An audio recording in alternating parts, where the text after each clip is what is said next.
برادر ما سوال کرده است که آیا از عذاب قبر چیکار کنیم که خلاص میشیم؟ برادرای عزیز و گرامی، الله خیرتون تید که وقتی شما در حال حیات و اندیشه خانه قبرتون میکنید، برای این هر یک گناه میتواند که سبب عذاب شما در خانه قبر شود. هر گناه شما میتواند. برای همین یگانه راحت خانه قبر این است که شما چنان زندگی کنید که در زندگیاتون احتیاط کنین، به یگان مقصد گناه مبتلا نشین. به گناه مبتلا شدید توبه کن، یعنی شوینده گناه توبه. برای همین بسیار بسیار احتیاط کنین.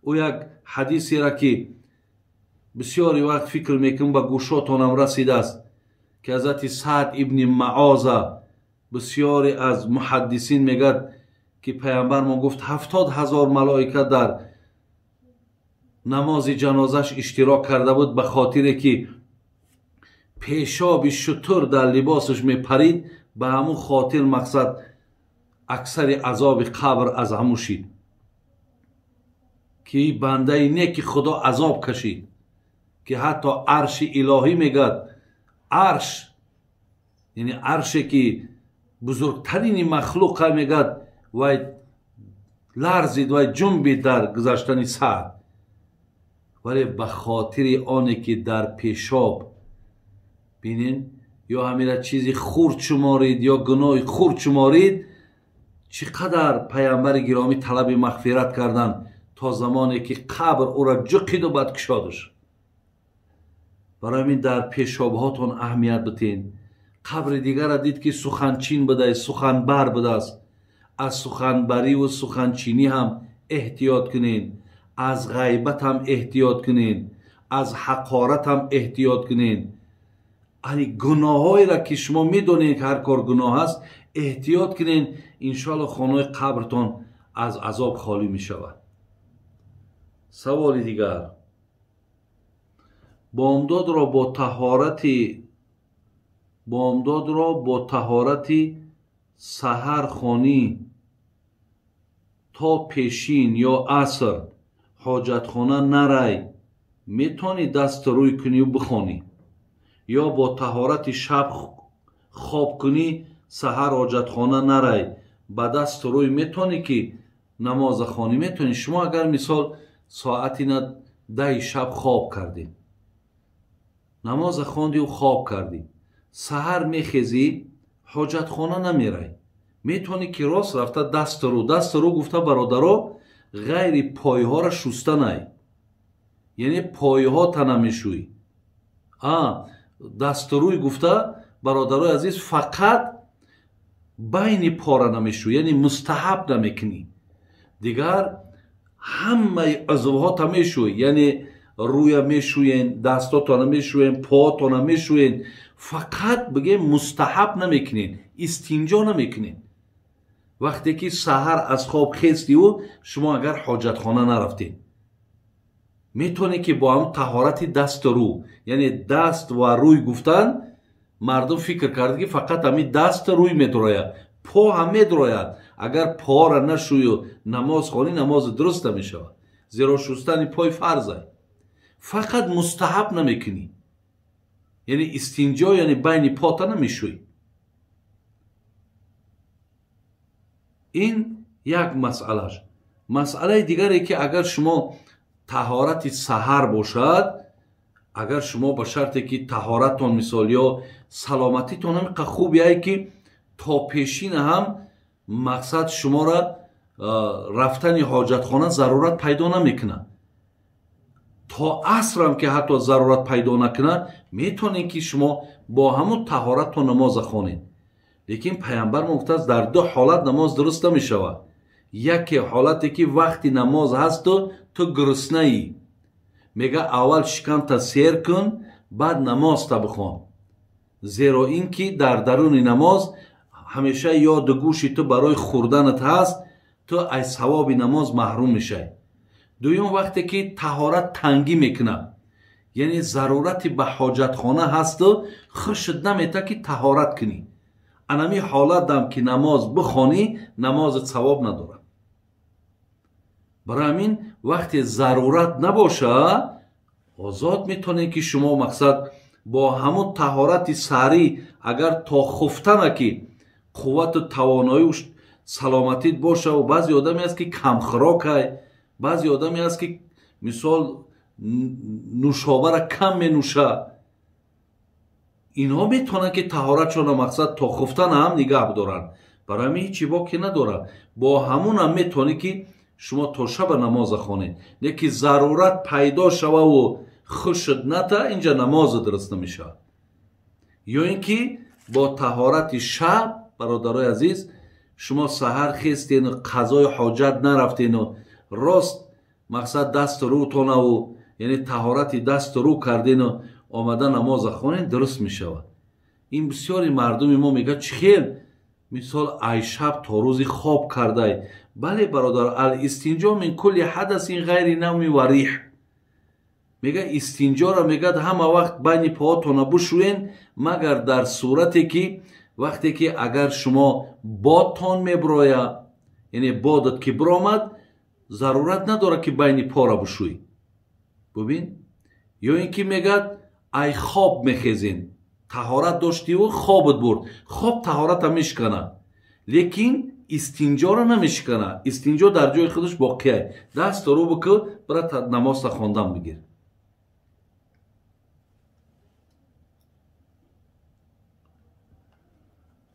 آیا همین مامگی درست است؟ زیرا آنها میگویند که حمل زن از طبابت من شده است.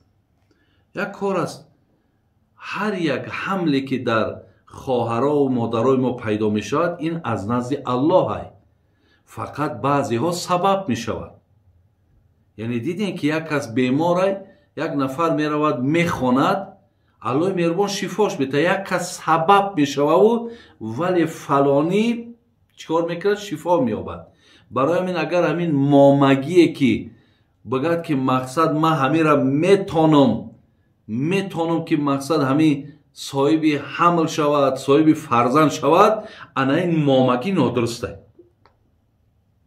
زیرا که الله مهربان یهب لمن یشاء اناثا و یهب لمن یشاء ذکورا میگه.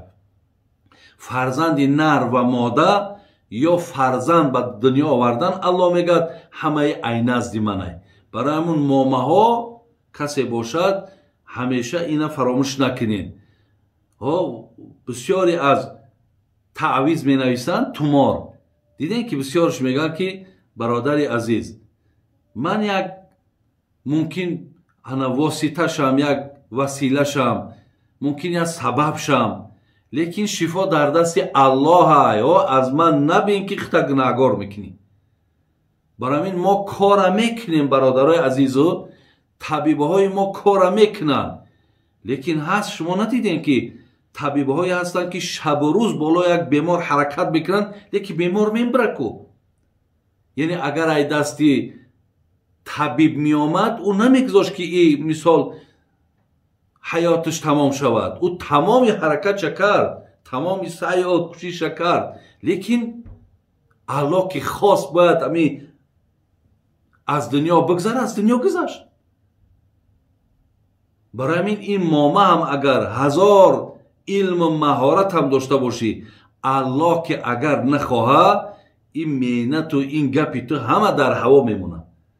برای همین مامگی وقت درست میشود که همین مامه ها بگن که ما یک مخلوق ضعیفیم، از دست ما بچم هیچی نمیاد، فقط انشاءالله آنچه که آموختم برای مقصد طبابت کردن من میکنم، اگر میشود نمیشودش این به من وابستگی نداره، ایرا الله مهربان حل میکند. انمی خیل مامه ها کارشون درسته. او یکی بگد که من گارانتی میتونم، یا اینکه مثال همش در دست خود می، اینا هیچی در دستشون نیستن، یا مامه هم نیستن. اینا دا تماما اعتقادم نکنید. خب شخصی که قرضدار نیست، کمبودی ندارد، لیکن $2000 ندارد، آیا قربانی کند یا نکند. یعنی قربانی برای آدمای واجب می شود که صاحب نصاب باشند، یعنی آدمانی که همه امکانیت دارن، شرایط دارن، یعنی $2000 با بگیم که در پشتشان دارن، ذخیره دارن، اینا در گردنشون قربانی واجبه. یکی آدمی هست که خانه‌کش هست، ماشینش هست، مثلا جای کارش هست، قرضدار نیست، ولی اگر این آدم هم که قربانی کنن، قربانیشون درسته، قربانیشون درست میشود. بعضی ها میگن که یک بار قربانی کنی دیگه هر سال در گردنت قربانی های، اینو گپای سفسطه هم برادر عزیز. من این سال امکانیتم بود کردم، سال آینده اگرم امکانیت دستم برود ترکش میکنم، هیچ گناهی نداره. این گپا یگان اصل نداره. در وقتی خواب کردن قرآن گوش کنی اجازت های؟ بله اجازت های. شما وقتی میتونید که در جاگاه خوابتون وقتی خواب میکنین، بعضی آدما ناوشنیقتی در گوشاشون میمونن، بعضی آدما مقصد تلویزیون میمونن، بعضی آدما دیسک میمونن. بگذار گفتن میگه تو خواب کن، هیچ چیز یان ان شاءالله برای تو خیره، یک شفا ای قرآن. وای مقصد من پام دراز کردگیم، اینها انشاءالله جای گناهش نیست. این یگان بی حرمتی مثال با قرآن نیست. بعضی برادران میگن انا در خانه که قرآن باشد آیا خانه داری اجازت های یا اجازت نیست؟ اجازت های. مقصد اگر قرآن در پایان پاتون نباشد، بالای سرتون باشد، هیچی باکی نداره. او به خانه داری، به خانه داری اما قرآن خودش اجازت داده که تو مقصد خانه داری تا بکن، یعنی خانه داری تو به فرموده خود الله، به همین معجزش که قرآن است، از جانب همین قرآن است. برای همین او خانه دار کردنی تو و مثال زن در کنار گرفتن و اینها یکان جای گناهش نیسته.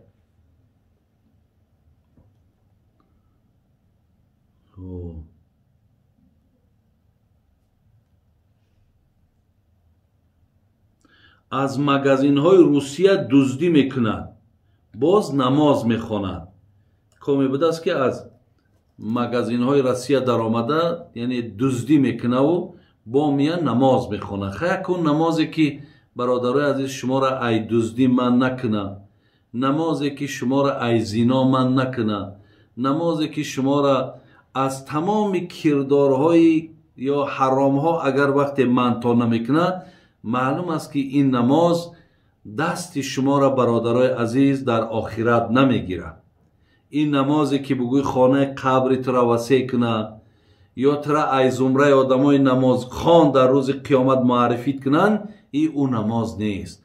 زیرا الله مهربان این الصلاة تنها عن الفحشاء و المنکر میگه، نماز تا اگر شما را از کارهای نادرست من نکنه او را نماز نمیگن. برای همین برادرای عزیز این کار نکنین، شأن شرف مسلمان نریزانین، شأن شرف تاجیک نریزانین. در اونجا در دزدی میقپنتون شرمنده میشین، میبرند محکمه ها در زندانی تان میکنن. برای همین نمازها تانم به فایده جان تا نیست. زنی را که از قفایش حقارت میکنن یا از دهنش حقارت میکنن، آیا همین زن طلاق میشود یا نه؟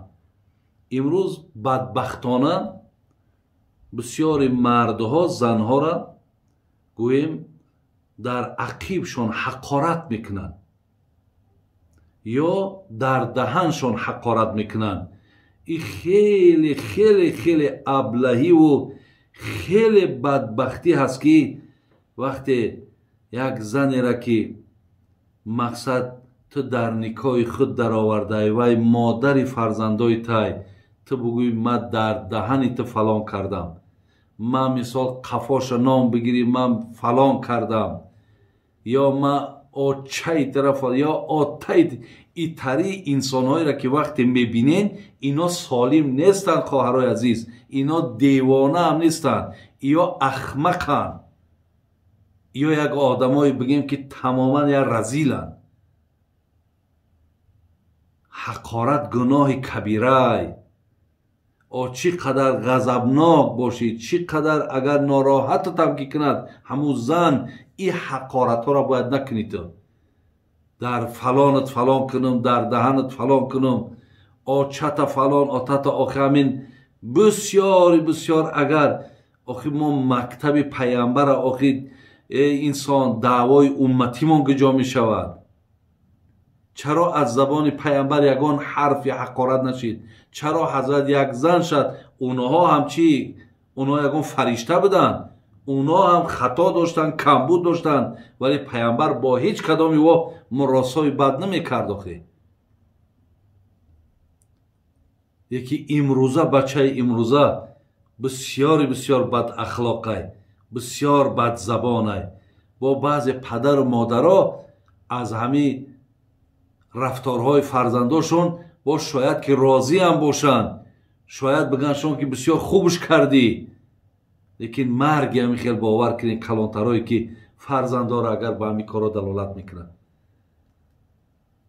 برای همین مادر و خواهر عزیز وقتی شوهر شما را از دهن یا از عقیب حقارت میکنن، مقصد در نکاح شما یگان زیان نیست، لیکن زندگی تان زندگی بی‌معنی است، زندگی تان زندگی حرام است، زندگی تان زندگی افلاس است. یا زنهایی که مردکاشون در دهنشان نام میگیرن، این زندگی نیست برادر عزیز. انشاءالله من ببینین از وقتش برادر عزیز از اون جوانی ما یاد میتیم که زن هیچ وقت از عقیب حقارت نمی کردن، به خاطری که همین گناه لیواته، همین گناه که مثال یا رسیدنی در عقیب که گناهی بسیار بزرگه، حتی حقارت شده هم در حال همون ملاهای همون زمانه میفتن برای ای سر نکاح کنه، به خاطری گناهش از بین بدن. برادری عزیز، چی در دهن چی در مثال عقیب زن وقتی حقارت میکنی، همه اینا گناهش بسیار بزرگه. بسیاری برادرها از من خواهش کردن که درباره همین لیواتگری، یعنی بسیاری مردهای امروز پیدا شدن که زنهاشون هم میخوان که فقط در عقیبشان برسن. ببین مقصد یک مکان نجاست، یک مکانی که مقصد اونجا جای شهوت نیست، اونجا جای حاصل نیست. امروز جوان امروزه ما از زنش همون را خواهش دارد. زنهایی که حتی اگر با رازگی نتیان، اونها مقصد بگیم که حتی دعای نیکشون هم نمیکنن، یا اینکه با این زنها مقصد همیشه جنجال دارن، یا یکی از سببهای ویرانشوی زندگیشون همین می شود. برای همین مرا بسیار خواهش کردن در گرد همین گناهی بسیار مقصد وزدین یگان صحبت داشته باشی.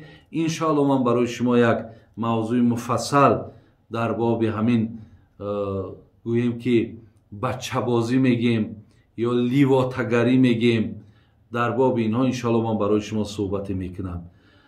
الحال انشاءالله من چند سوال هایی که بود جوابش گردانیدم و از خدای مهربان دعاگو هستم که همه شما را در پناه رحمت اسمتش نگه بداره و به درد و به غم باشین. خدای مهربان هر جا باشین دعا کنین که در این ملک ما و شما چگونه که امروز آسایشتگی و آرامی است، خدای مهربان همین نعمتش نگه بداره و هر کسی که میخواه که همین آرامی و آسایشتگی همین ملت ای بین بره، خداوند هیچ وقت اونها را به این مقصدهای ناپاک و پلیدشان هیچ وقت اونها را نرسانه و از الله مهربان دعا کنیم که خداوند هر جا باشین در پناه رحمت و اسمتش نگهتان داره. اهدنا الصراط المستقیم صراط الذین انعمت علیهم غیر المغضوب علیهم ولا الضالین. آمین یا رب العالمین.